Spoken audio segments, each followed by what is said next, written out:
हमको जिस किसी भी परिस्थिति या जिस किसी भी व्यक्ति की वजह से भगवत प्राप्ति होती है, उसके प्रति हमारा कृतज्ञता व्यक्त करना बहुत जरूरी है।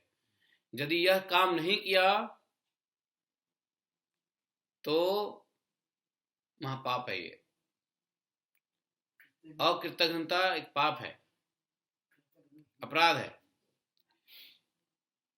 जिस गुरु ने शिक्षा दिया उनकी कृतज्ञता। यहां पर ध्रुव जी ने जो भगवान को तपस्या करने के लिए गए और ऐसा परम पद को प्राप्त किया, तो इसके प्रति, इसके पीछे कौन है? माता सुरुचि। एक कहावत भी है संसार में कि सभी सफल मनुष्यों के पीछे एक नारी का हाथ होता है। कहते ना, सभी सफलताओं के पीछे एक नारी का हाथ होता है। नारी, नारी मतलब क्या? शक्ति।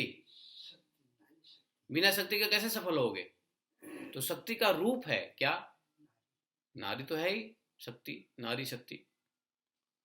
तो वह नारी, चाहे वो पत्नी के रूप में हो, नारी चाहे वो माता के रूप में हो, नारी चाहे वो दोस्त के रूप में हो, नारी चाहे वो फ्रेंड के रूप में हो, नारी कैसी सिस्टर के रूप में हो सकती है, नारी कैसी भी हो सकती है।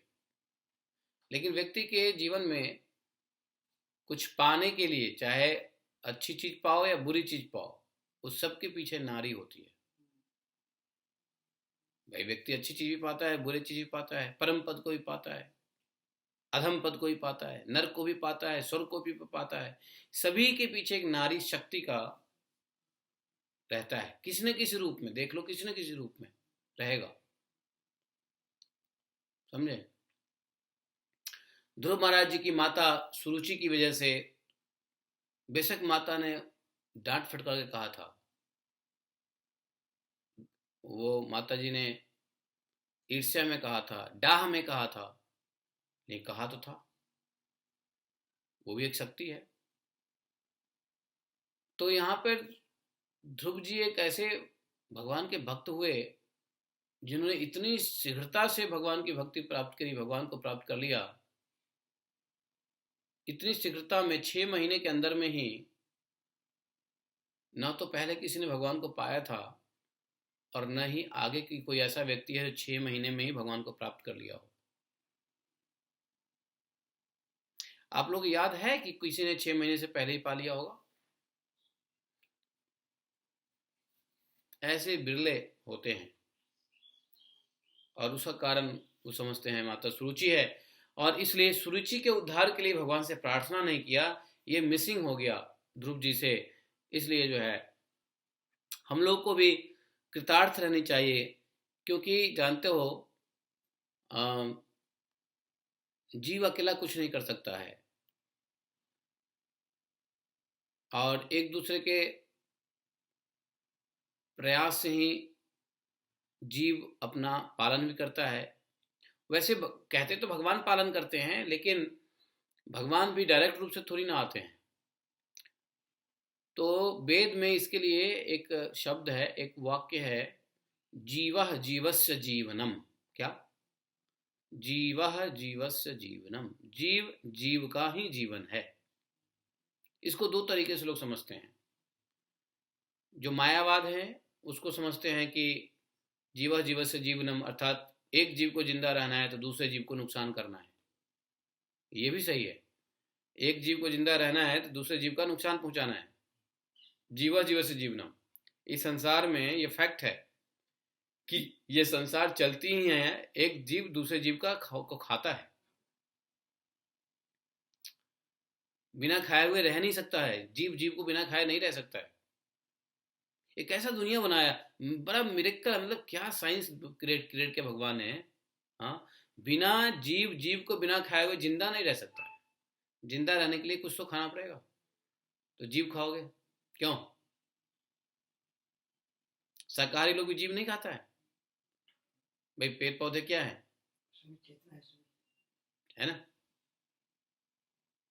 फिर तो चाहे कोई अस्थावर जीव का है, चाहे जंगम जीव का है, जीवा जीव से कारण। जीव जीव का जीवन का कारण है, जीव जीव के उत्पत्ति का कारण है, जीव जीव के उद्धार का कारण है। तो जीव का उद्धार, जीव का उत्पत्ति, जीव का विनाश, जीव का जीवन जीव के द्वारा ही होता है। समझ गए? ये बात को ध्यान दे लो। अगर आपको पैसे कमाना है तो कोई जीव आपको काम देगा, जब तो आप काम करके पैसे कमाओगे। अब आपने पैसे कमा लिया तो आपका आमदनी है, तो दूसरे का खर्च होगा जब तो। भाई कोई खर्च करेगा जब तो आप आमदनी करोगे। नहीं, किसी का नुकसान होगा जब तो आपका फायदा होगा। फिर ये संसार में, ये संसार इसलिए कहते हैं ये द्वैतवाद सिद्धांत है।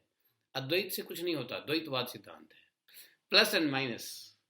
बैटरी देखो, बैटरी भी चलता है प्लस एंड माइनस पे। क्या प्लस से चलेगा? माइनस से चलेगा? नहीं चलेगा ना। प्लस माइनस दोनों चाहिए भाई। Cut paste. तो जीव जीवस्य जीवनम। आपको भक्ति में लाया कौन लाया? कोई जीव तो लाया भाई। हमको किसी ने बुलाया, पकड़ के ले गया, किसी ने किताब दिया, नहीं क्या? कोई कोई जीव गुरु बन जाता है, कोई जीव जो है जीवात्मा गुरु बन के आता है, कोई जीवात्मा शिक्षा गुरु बन के आता है, कोई जीवात्मा जो है गाली देता है, दुख पहुंचाता है, तो हम भक्ति की तरफ चले जाते हैं। कोई जीवात्मा हमको लात मारेगा, तो कहने मतलब किसी तरीके से जीव ही कल्याण करता है? नहीं भाई, सुरुचि ने यदि नहीं उल्टी सीधी बोली होती तो दिल को लगता क्या, प्रेरणा मिलती क्या? तो एक माता ने उल्टी सीधे बोल के दिल को दुखा दिया, दूसरी माता ने फ्यूल दे दिया कि अब इसके लिए ये कर। तो दोनों नारी शक्ति का प्रभाव था। ध्रुव जी ने इसके लिए कृतज्ञता प्रकट किया है। हम लोग को भी उन सभी जीवों के लिए कृतज्ञता प्रकट करनी चाहिए जो हमारे उद्धार के लिए, जो हमारे कल्याण के लिए, जो हमारे सुखपद जीवन के लिए सहायक हुए। एक बार को उनके लिए भी हरिनाम कर लिया करो, एक माला कर लिया करो उन सभी जीवों के लिए जो हमें हमारे भगवत प्राप्ति के मार्ग में क्या हुए हैं, सहायक हो रहे हैं या हुए हैं।